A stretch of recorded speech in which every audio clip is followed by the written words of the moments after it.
बनाते हुए up trend में मूव कर रहा है। फिर देखिए प्राइस नीचे आता है और इस लो को ब्रेक डाउन करके चेंज ऑफ कैरेक्टर चोचा कर देता है।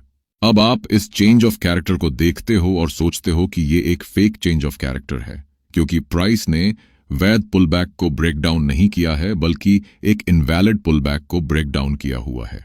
क्योंकि अप ट्रेंड मार्केट में पुलबैक के वैलिड होने के लिए हमें देखना होता है कि जहां से प्राइस पुलबैक दे रहा है वहां जिस कैंडल का हाई सबसे ऊपर है उस कैंडल का लो बॉडी या विक से ब्रेक डाउन होना चाहिए।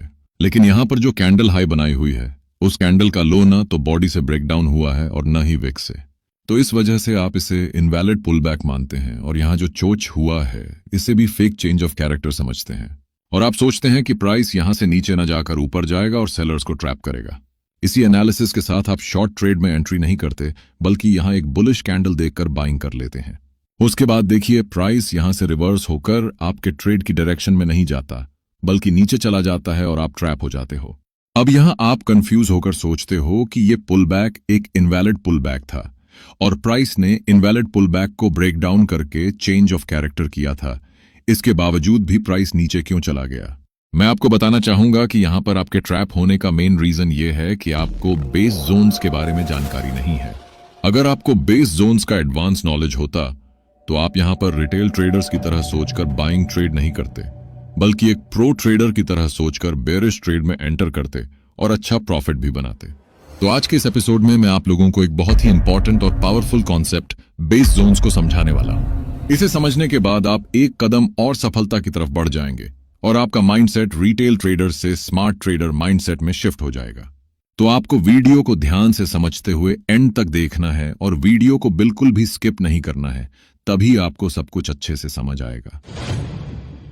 चलिए सबसे पहले शॉर्ट में समझ लेते हैं कि वैलिड और इनवैलिड पुलबैक्स कब बनते हैं। जब मार्केट बुलिश स्ट्रक्चर बनाते हुए अप ट्रेंड में मूव कर रहा होता है तो प्राइस इंपल्सिव और करेक्टिव मूव्स बनाते हुए ऊपर की तरफ बढ़ता है। जब भी प्राइस इंपल्सिव मूव के बाद करेक्टिव मूव देने लगता है तो इस दौरान जिस कैंडल का हाई सबसे ऊपर होता है, चाहे वो कैंडल ग्रीन हो या रेड, जब उस कैंडल का लो बॉडी या विक से ब्रेक डाउन होता है तो इसे हम एक वैलिड पुल बैक मानते हैं। यानी कि इस कंडीशन में पुल बैक वैलिड हो जाता है। अब अगर प्राइस यहां से ऊपर जाता है और फिर किसी पॉइंट से रिवर्स होकर नीचे आता है और इस लो को ब्रेक डाउन कर देता है तो इसे ट्रू चेंज ऑफ कैरेक्टर कहा जाता है, क्योंकि प्राइस ने एक वैलिड पुल बैक को ब्रेक डाउन किया है। लेकिन अगर मार्केट बुलिश स्ट्रक्चर बनाते हुए मूव कर रहा है और प्राइस किसी पॉइंट से पुल बैक देने लगता है तो इस दौरान जिस कैंडल का हाई सबसे ऊपर बना होता है, अगर उस कैंडल का लो बॉडी या विक से ब्रेक डाउन नहीं होता तो इसे इनवैलिड पुल बैक कहते हैं। इस कंडीशन में अगर प्राइस ऊपर जाता है और फिर किसी पॉइंट से रिवर्स होकर नीचे आता है और इस लो को ब्रेक डाउन कर देता है तो इसे फेक चेंज ऑफ कैरेक्टर कहा जाता है, जिसके फेल होने का चांस ज्यादा होता है। इसी तरह से जब मार्केट बेरिश स्ट्रक्चर बनाते हुए डाउन ट्रेंड में मूव कर रहा होता है तो प्राइस इंपल्सिव और करेक्टिव मूव्स बनाते हुए नीचे की तरफ बढ़ता है।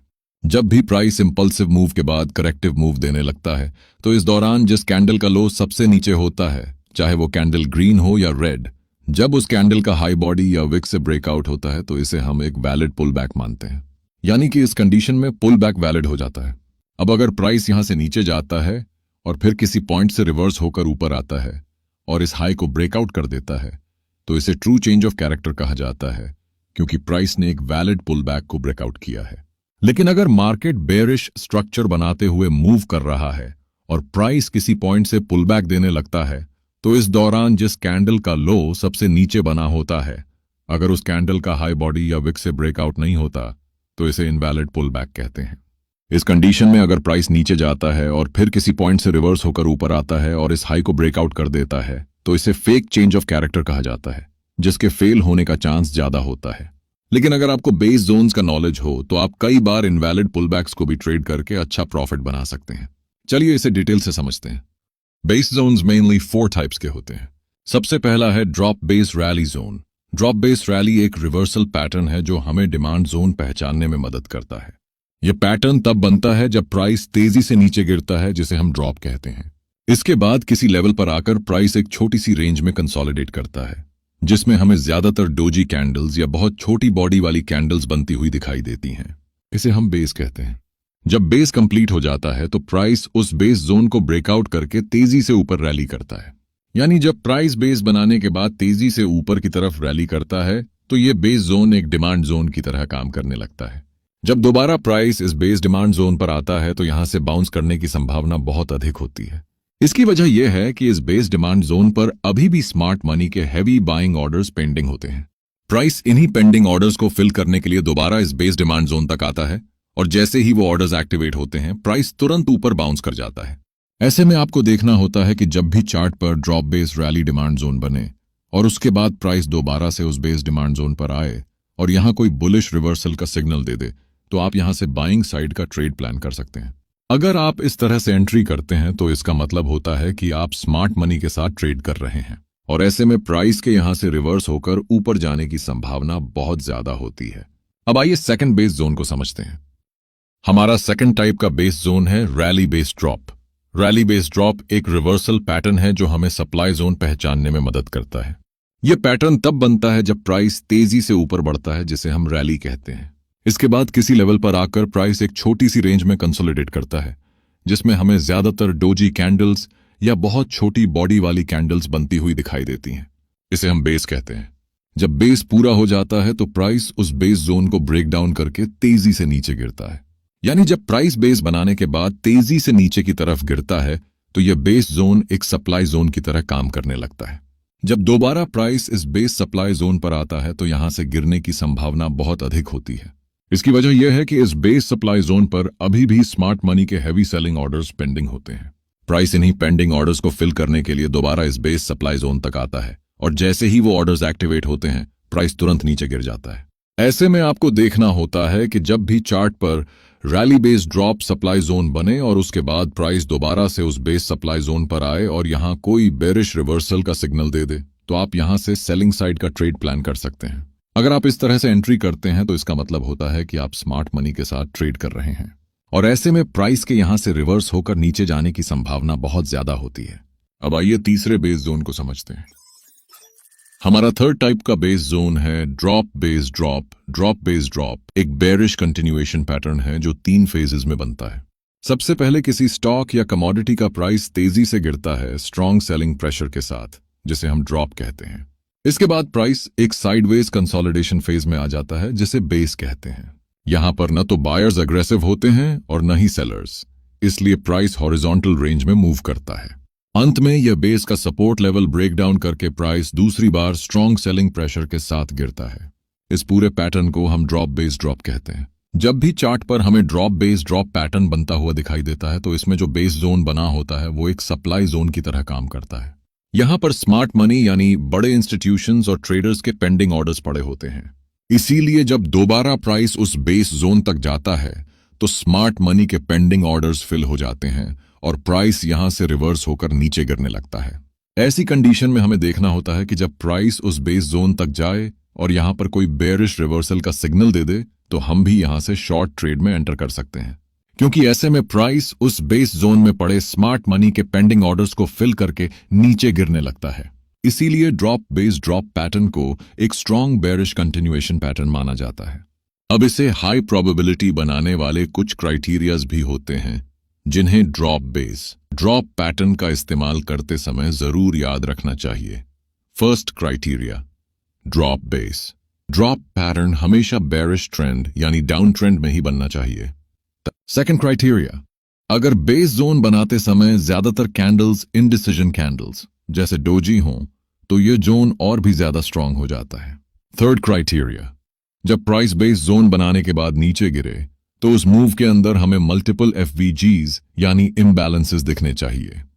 अगर ड्रॉप बेस ड्रॉप पैटर्न में ये तीनों क्राइटेरियाज पूरे हो रहे हों तो इसे एक काफी स्ट्रांग सेटअप माना जाता है और इसे ट्रेड करना हाई प्रोबेबिलिटी होता है।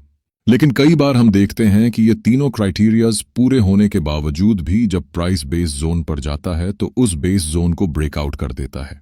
ऐसी कंडीशन में जब हमें drop base drop supply zone का ब्रेकआउट होता हुआ दिखाई दे तो इसका मतलब यह होता है कि अब यह बेस सप्लाई जोन एक डिमांड जोन की तरह काम करने लगेगा। ऐसे में ब्रेकआउट के बाद जब प्राइस एक रिट्रेसमेंट देता है और इस बेस डिमांड जोन पर कोई रिवर्सल सिग्नल बना देता है तो यहां से भी हम बाइंग साइड के ट्रेड में एंटर कर सकते हैं। इस स्थिति में प्राइस के यहां से बुलिश मूव करने की संभावना बहुत अधिक होती है, क्योंकि drop base drop supply zone पर बहुत ज्यादा सेलर्स एक्टिव होते हैं। लेकिन अगर इस जोन का ब्रेकआउट हो जाता है तो इसका मतलब यह होता है कि सेलर्स कमजोर हो चुके हैं और बायर्स पावर में आ गए हैं। अब आइए फोर्थ टाइप के बेस जोन को समझ लेते हैं। हमारा चौथा टाइप का बेस जोन है rally base rally. Rally base rally एक बुलिश कंटिन्यूएशन पैटर्न है जो 3 फेजेस में बनता है। सबसे पहले किसी स्टॉक या कमोडिटी का प्राइस तेजी से बढ़ता है स्ट्रॉन्ग बाइंग प्रेशर के साथ, जिसे हम रैली कहते हैं। इसके बाद प्राइस एक साइडवेज कंसोलिडेशन फेज में आ जाता है, जिसे बेस कहते हैं। यहां पर न तो बायर्स अग्रेसिव होते हैं और न ही सेलर्स, इसलिए प्राइस हॉरिजॉन्टल रेंज में मूव करता है। अंत में यह बेस का रेजिस्टेंस लेवल ब्रेकआउट करके प्राइस दूसरी बार स्ट्रॉन्ग बाइंग प्रेशर के साथ बढ़ता है। इसे भी रैली कहते हैं। इस पूरे पैटर्न को हम रैली बेस रैली कहते हैं। जब भी चार्ट पर हमें रैली बेस रैली पैटर्न बनता हुआ दिखाई देता है तो इसमें जो बेस जोन बना होता है वो एक डिमांड जोन की तरह काम करता है। यहां पर स्मार्ट मनी यानी बड़े इंस्टीट्यूशंस ट्रेडर्स के पेंडिंग ऑर्डर्स पड़े होते हैं। इसीलिए जब दोबारा प्राइस उस बेस जोन तक आता है तो स्मार्ट मनी के पेंडिंग ऑर्डर्स फिल हो जाते हैं और प्राइस यहां से रिवर्स होकर ऊपर बढ़ने लगता है। ऐसी कंडीशन में हमें देखना होता है कि जब प्राइस बेस जोन पर आता है और यहां कोई बुलिश रिवर्सल का सिग्नल देता है तो हम भी यहां से स्मार्ट मनी के साथ बाय ट्रेड में एंटर कर सकते हैं। इसीलिए रैली बेस रैली पैटर्न को एक स्ट्रॉन्ग बुलिश कंटिन्यूएशन पैटर्न माना जाता है। अब इस बेस सप्लाई या डिमांड जोन को हाई प्रोबेबिलिटी बनाने वाले कुछ क्राइटेरियाज भी होते हैं जिन्हें रैली बेस रैली पैटर्न का इस्तेमाल करते समय जरूर ध्यान में रखना चाहिए। First criteria, rally base rally pattern हमेशा बुलिश ट्रेंड यानी अप ट्रेंड में ही बनना चाहिए। सेकंड क्राइटेरिया, अगर बेस जोन बनाते समय ज्यादातर कैंडल्स इंडिसीजन कैंडल्स जैसे डोजी हों तो यह जोन और भी स्ट्रांग हो जाता है। थर्ड क्राइटेरिया, जब प्राइस बेस जोन बनाने के बाद तेजी से ऊपर बढ़े तो उस मूव के अंदर हमें मल्टीपल एफवीजीज यानी इम्बैलेंसेस दिखने चाहिए। अगर रैली बेस रैली पैटर्न में ये तीनों क्राइटेरियाज पूरे हो रहे हों तो इसे एक काफी स्ट्रांग सेटअप माना जाता है और इसे ट्रेड करना हाई प्रोबेबिलिटी होता है। लेकिन कई बार हम देखते हैं कि ये तीनों क्राइटेरियाज पूरे होने के बावजूद भी जब प्राइस बेस जोन पर जाता है तो उस बेस जोन को ब्रेक डाउन कर देता है। ऐसी कंडीशन में जब हमें rally base rally demand zone का ब्रेकडाउन होता हुआ दिखाई दे तो इसका मतलब यह होता है कि अब यह बेस डिमांड जोन एक सप्लाई जोन की तरह काम करने लगेगा। ऐसे में ब्रेकडाउन के बाद जब प्राइस एक रिट्रेसमेंट देता है और इस बेस सप्लाई जोन पर कोई रिवर्सल सिग्नल बना देता है तो यहां से भी हम सेलिंग साइड के ट्रेड में एंटर कर सकते हैं। इस स्थिति में प्राइस के यहां से बेरिश मूव करने की संभावना बहुत अधिक होती है क्योंकि rally base rally demand zone पर बहुत ज्यादा बायर्स एक्टिव होते हैं। लेकिन अगर इस जोन का ब्रेकडाउन हो जाता है तो इसका मतलब यह होता है कि बायर्स कमजोर हो चुके हैं और सेलर्स पावर में आ गए हैं और अब प्राइस डाउन ट्रेंड में मूव कर सकता है। तो आपको हमेशा यह देखना है कि जब भी मार्केट बुलिश ट्रेंड में मूव कर रहा हो और इस दौरान अगर प्राइस एक बेस बना देता है और उसके बाद प्राइस बिना उस हाई बनान वाली कैंडल के लो को तोड़े हुए ही इम्बैलेंस के साथ ऊपर एक्सप्लोड करता है तो भी यह बेस जोन एक डिमांड जोन की तरह काम करने लगता है और इस बेस जोन को एक वैलिड पुल बैक माना जाता है, भले ही यहां पर हाई बनाने वाली कैंडल का लो ब्रेक न हुआ हो, क्योंकि इस जोन पर बहुत सारे बायर्स एक्टिव होते हैं। जब प्राइस वीक मोमेंटम के साथ दोबारा इस जोन पर आता है तो प्राइस के यहां से बाउंस करने की संभावना बहुत अधिक होती है। लेकिन अगर प्राइस एग्रेसिव मूव के साथ नीचे आता है और इस बेस डिमांड जोन को ब्रेक डाउन कर देता है तो इसे हम चेंज ऑफ कैरेक्टर मान लेते हैं। इसका मतलब होता है कि बायर्स डिमांड जोन से प्राइस को बाउंस नहीं करा पाए क्योंकि सेलर्स बायर्स से ज्यादा पावरफुल थे और उन्होंने डिमांड जोन को ब्रेक डाउन कर दिया। यानी अब प्राइस सेलर्स के कंट्रोल में आ गया है और अब प्राइस डाउन साइड मूव कर सकता है। ऐसे में यह बेस डिमांड जोन अब एक सप्लाई जोन की तरह काम करने लगता है। अब अगर प्राइस एक रिट्रेसमेंट देता है और इस सप्लाई जोन पर कोई बेरिश रिवर्सल का सिग्नल देता है तो हम यहां से शॉर्ट ट्रेड में एंटर कर सकते हैं। यही कंडीशन हमारी उस चार्ट में बनी थी जो मैंने वीडियो की स्टार्टिंग में दिखाई थी जहां पर आप ट्रैप हुए थे। चलिए अब उस चार्ट की साइकोलॉजी को समझ लेते हैं ताकि आपको और अच्छे से समझ आ जाए। तो अभी आप इस चार्ट में देख सकते हैं कि मार्केट ने सबसे पहले यहां पर बुलिश स्ट्रक्चर बनाते हुए अप ट्रेंड में मूव किया है। उसके बाद देखिए प्राइस ने यहां पर पुल बैक देने की कोशिश की, लेकिन हाई बनाने वाली कैंडल के लो को तोड़े बिना ही प्राइस ऊपर चला गया। इसका मतलब है कि यह एक इनवैलिड पुल बैक है। लेकिन यह इनवैलिड पुल बैक होने के साथ साथ एक rally base rally demand zone भी है, क्योंकि पहले प्राइस ने रैली किया, उसके बाद यहां पर एक बेस बनाया और फिर उसी बेस से प्राइस ने इम्बैलेंस के साथ दोबारा रैली किया। तो यहां पर जो बेस बना हुआ है वह एक डिमांड जोन की तरह काम कर रहा है जहां पर बहुत सारे बायर्स एक्टिव थे। अब देखिए जब प्राइस इस बेस डिमांड जोन पर आया तो प्राइस अग्रेसिव मूव के साथ नीचे आया और इस बेस डिमांड जोन को ब्रेक डाउन कर दिया। इसका मतलब है कि इस डिमांड जोन पर अब बायर्स कमजोर हो चुके हैं और सेलर्स स्ट्रांग हो गए हैं, और यही डिमांड जोन अब सप्लाई जोन की तरह काम करने लगा है। इस ब्रेकडाउन को हम चेंज ऑफ कैरेक्टर भी कहेंगे, क्योंकि भले ही यह एक इनवैलिड पुल बैक था, लेकिन इसके साथ साथ प्राइस ने डिमांड जोन को भी ब्रेक डाउन किया है, इसलिए इसे हम चेंज ऑफ कैरेक्टर मान सकते हैं। अगर यहां पर प्राइस बेस न बनाता और न ही यहां से अग्रेसिव रैली करता तो हम इसे डिमांड जोन नहीं मानते, लेकिन चूंकि प्राइस ने पहले यहां बेस बनाया और उसके बाद अग्रेसिव रैली भी की, इसलिए इस बेस को हम डिमांड जोन कहेंगे। और जब इसका ब्रेकडाउन हुआ तो यह डिमांड जोन अब सप्लाई जोन में बदल गया। उसके बाद देखिए, जब प्राइस एक रिट्रेसमेंट देते हुए इस सप्लाई जोन पर आया तो यहां पर एक रिजेक्शन कैंडल भी बन गई।